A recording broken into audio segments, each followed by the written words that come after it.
আসসালামু আলাইকুম। Nature of BD সিডের থেকে নতুন আরেকটি ভিডিও নিয়ে আসলাম আপনাদের মধ্যে।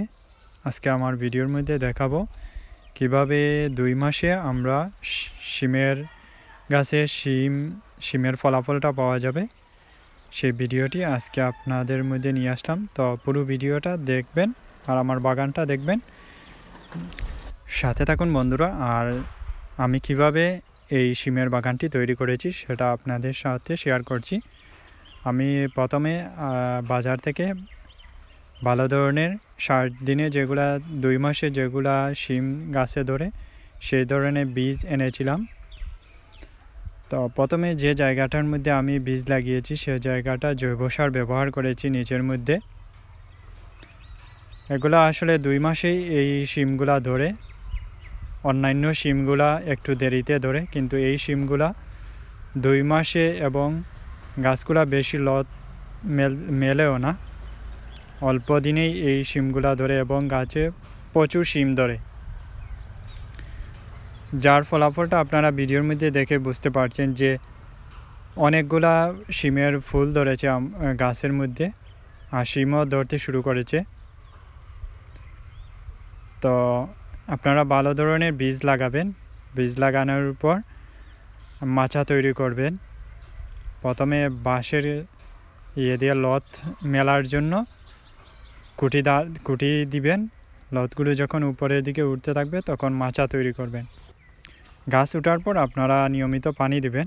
আর শিমের গাছ যখন লাগানো হয় তখন আসলে আমাদের দেশে বৃষ্টিপাতের পরিমাণটা থাকে বেশি, তো ওই সময় আসলে গাছে তেমন বেশি পানি দিতে হয় না। শিমটা আসলে আমাদের দেশে শীতকালীন একটা সবজি। শিম আমরা সবাই খেতে পছন্দ করি, আর শিমের বিচিটা খেতে তো আরও অনেক সুস্বাদু। সবাই আমরা খাবারের মাছ, মাংস, শাকের মধ্যে এই শিমের বিচিটা আমরা খুব বেশি পছন্দ করি সবাই। তো আপনারা যখন গাছ উঠবে মাচা তৈরি করবেন। মাচা তৈরি করার পূর্বে আপনারা গাছের মূল অংশ থেকে একটু দূরে সরিয়ে গাছের মধ্যে সার প্রয়োগ করবেন।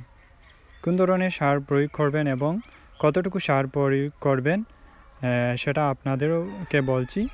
আপনারা প্রত্যেকটা গর্তের মধ্যে গোবর দিবেন। চাইলে আপনারা ডিএমপি সার প্রয়োগ করতে পারবেন। তো প্রত্যেকটা গর্তের মধ্যে আপনারা 3 থেকে 4টা গাছ রাখবেন, এর চাইতে বেশি রাখবেন না। বেশি গাছ রাখলে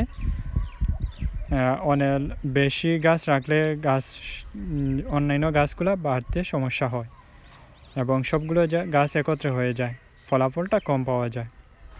বাজার থেকে আপনারা ইউরিয়া, পটাশিয়াম এই 2টা সার দিলেই আপনাদের হয়ে যাবে। আর চাইলে যদি বেশি ফলাফল পেতে চান তাহলে খৈল সারটাও প্রয়োগ করতে পারেন। আমার অন্যান্য ভিডিওর মধ্যে সেই প্রণালীগুলো দেওয়া আছে, আপনারা চাইলে ডেসক্রিপশন বক্স থেকে সেই ভিডিওগুলো দেখে নিতে পারেন। তো সার দেওয়ার পর কয়েকদিন পরেই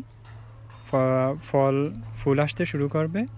তারপর ফুল থেকে আমরা জানি সাধারণত শিম ধরতে শুরু করে এবং যখন শিমটা একটু আরও কয়েকদিন যায় তখন সেই শিম থেকে আমরা বীজ সংগ্রহ করি। দেখুন আমার বাগানে অনেকগুলা মাশাআল্লাহ প্রচুর শিম ধরতে শুরু করেছে। এই হচ্ছে মূল অংশটা।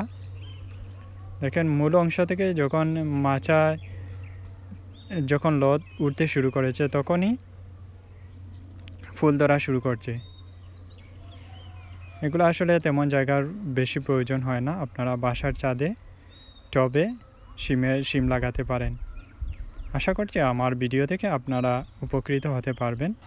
তো সবাই ভালো থাকবেন। আল্লাহ হাফিজ। আসসালামু আলাইকুম।